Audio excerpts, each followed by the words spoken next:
Ladies and gentlemen, welcome back to the channel, and what an absolutely monumental day it has been. We've received tons and tons of Call of Duty Vanguard leaks straight from the Call of Duty Cold War game files, and we have a number of rumors coming from industry insider Tom Henderson regarding the game, and we also have an official acknowledgement of the leaks by Activision, which marks, I think, pretty much the first time they've ever done anything like this. The typical Activision move is to ignore all leaks, ignore all rumors, and ban anyone who posts content before it's supposed to be released, whether that's on YouTube, on Twitch, or even on Twitter.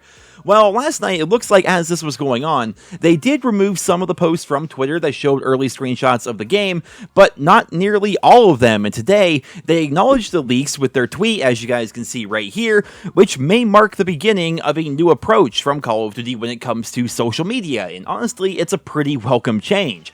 Now, of course, with the ongoing lawsuit, fans are speculating if this change of heart is part of their rebuilding of how things are done within the company, or perhaps maybe it's just a way for them to distract players from the lawsuit itself, or maybe they're just trying to really hype up this year's COD because they know they have competition coming from Battlefield and Halo. But regardless, it looks like Call of Duty's social media team is actually being likable for a change, and I think that's good news for everyone involved.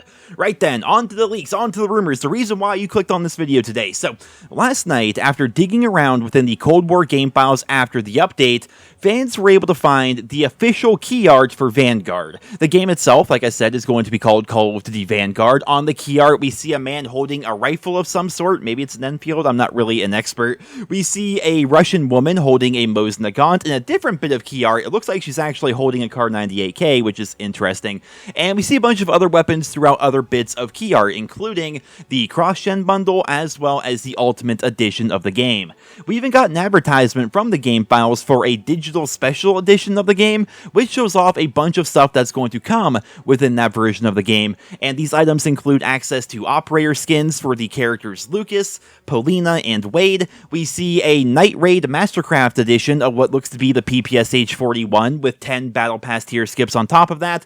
We see the Frontlines weapon pack, and we also see special variants of the STG-44 and what looks to be like an SKS or something. I don't know. Again, I'm not a gun expert. They all kind of look the same. Like, how many guns back in Call of Duty World War II had that, like, submachine gun side-mounted magazine, like the Type 100 and the WAF and all that? Like, there are so many of them. I can't tell them apart by looking at it. I'm not an expert, but yeah, lots of World War II weapons, and the advertisement itself also states that that edition of the game will give players early access to the open beta, so that confirms that an open beta is going to be coming, and Tom Henderson himself claims that, quote, the game takes place post-World War II after the Nazis lose the war. The Gestapo are trying to reclaim Nazi rights in the game's story. The alpha is going to be a month away, the beta is going to be in October, and the game's villain is going to be Heinrich Mueller. Did I pronounce that correctly? I think I did, maybe. We'll see, but basically that says that the alpha is going to be coming in September, the beta is in October, and then either the release of the game is going to be late October, or according to Tom Henderson, more towards November 5th. Wow, that is definitely a lot of information. There's definitely a lot to unpack there. Obviously, I can't show the images here, despite Call of Duty being cool on social media this past day. That doesn't mean suddenly that you can start posting leaked stuff in your videos without them taking your videos down. For crying out loud, you guys have no idea the amount of times that Activision has demonetized me for using Call of Duty menu music within my videos. Like, if I use the menu music from Advanced Warfare, somehow that's like an automatic claim on their end, and suddenly the video is demonetized, right? So I have to be very careful as to which menu music I decide to use, and if that's the case, they definitely won't let me post the images of these leaks here. But again, if you go to Twitter, you go check out my Twitter even, there's a bunch of stuff on there. You'll see the leaked images for yourselves, and you'll get much more of a clear idea of what I'm talking about. So I think the biggest takeaway from all of this is the confirmation of all the previous leaks and rumors. It's going to be a World War II game. It sounds like it's going to be a proper sequel to Call of Duty World War II, but this time it's going to have new real-life characters. But from a multiplayer perspective, which is what we all seem to care about, I think the biggest thing to take away is that Sledgehammer is not taking themselves too seriously this time around. When you actually look at these special edition weapon variants for the game, yes, they are somewhat grounded in reality, but they are completely wild and different compared to the stuff that we saw back during the launch of Call of Duty World War II. The Russian marksman rifle, the SKS-looking thing that I mentioned earlier, that thing looks like it came out of some sort of retro-futuristic setting like the Fallout universe. The PPSH variant does look sick. It looks like, I don't know, kind of like an Air Force kind of a variant. It's got like the same thing you'll see on the tips of the planes with the teeth and the shark face and stuff like that. It looks really good. It looks really, really good. And each of the unique weapon variants that come tied to the new operators also have tracer rounds by default. So that means all of this stuff is going to be in the game at launch, which seems to imply that the game itself is not going to be taking itself too seriously, and they're not going to worry too much about historical accuracy. But at the same time, they're also paying attention to that because another leak from Tom Henderson claims that the Iron Cross is not going to be replacing the swastika in this game like it did back during Call of Duty World War II. Of course, if you guys were around back then you know that was a big point of controversy within the community, but from the sounds of it, it looks like these swastikas are going to be there, but at the same time, despite that part being realistic, the weapons themselves are going to be unrealistic because they look pretty awesome, and they're not going to be boring just for the sake of being boring.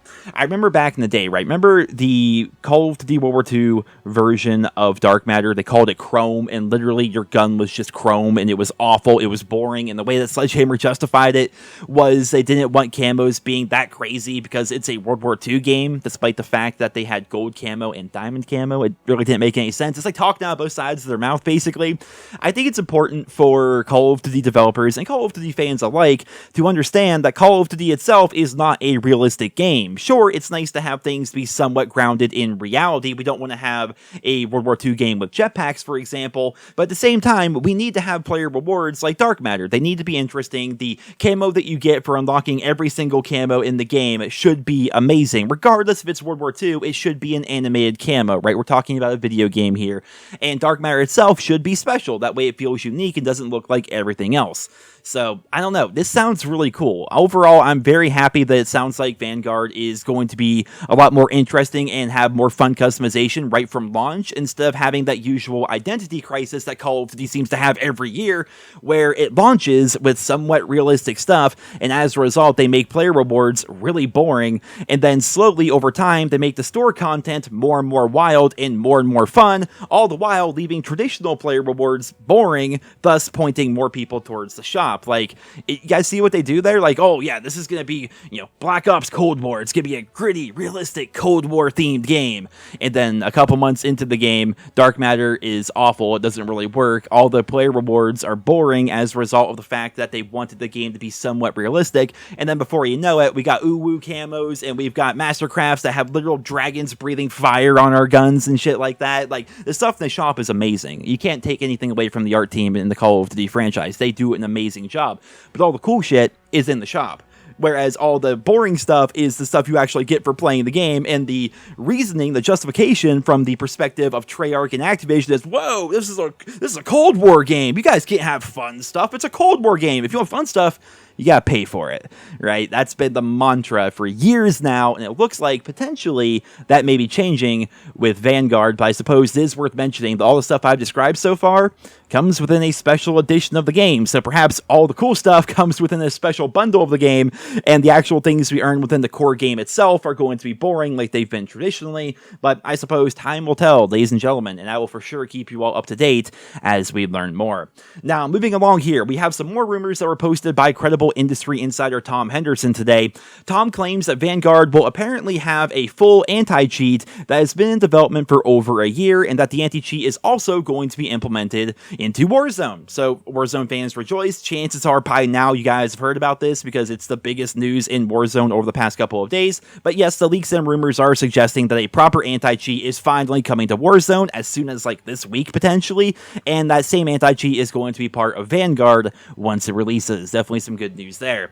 Tom also claims that the game is going to have a dynamic environment. In his tweet, he says, no more stationary tables and chairs in a room when a grenade goes off, for example. For this game, they will fly around the room on detonation. Wooden doors can also be destroyed. So The doors thing is an immediate red flag, and honestly, I have to say that I feel as though dynamic environments aren't nearly as good a thing for the game as dynamic weather and dynamic time of day would be. With tables and chairs and stuff like that being able to be blown up and moved around the room and so on and so forth, I worry that key points of the map are just going to stop existing after a little bit, and as a result, the maps are going to feel more hollow rather than more dynamic. Call of Duty, I think it's important to say, is not Battlefield. If everything can be blown up in the first half of a game of domination, then suddenly we're playing in empty rooms, empty buildings, and empty streets. But who knows? I mean, I imagine the actual implementation will be better than what I pictured in my head. But when they say something like there's going to be wooden doors that we can blow up and that tables and stuff like that are also going to be able to be blown up,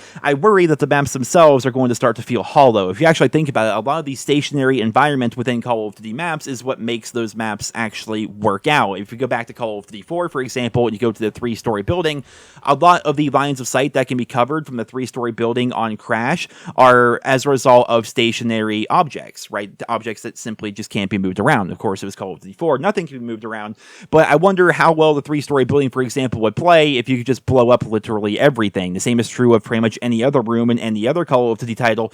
Part of the game is getting used to where everything is placed, what can be moved, what can't be moved, and understanding different lines of sight, understanding wall penetration and things like that. And if all that goes away, that might cause for a weird Call of Duty experience. We have learned in the past that when they try to reinvent the wheel with COD, it traditionally is not very well received. Look at Modern Warfare 2019, look at Call of Duty Ghosts, basically look at anything Infinity Ward does, because they're awful.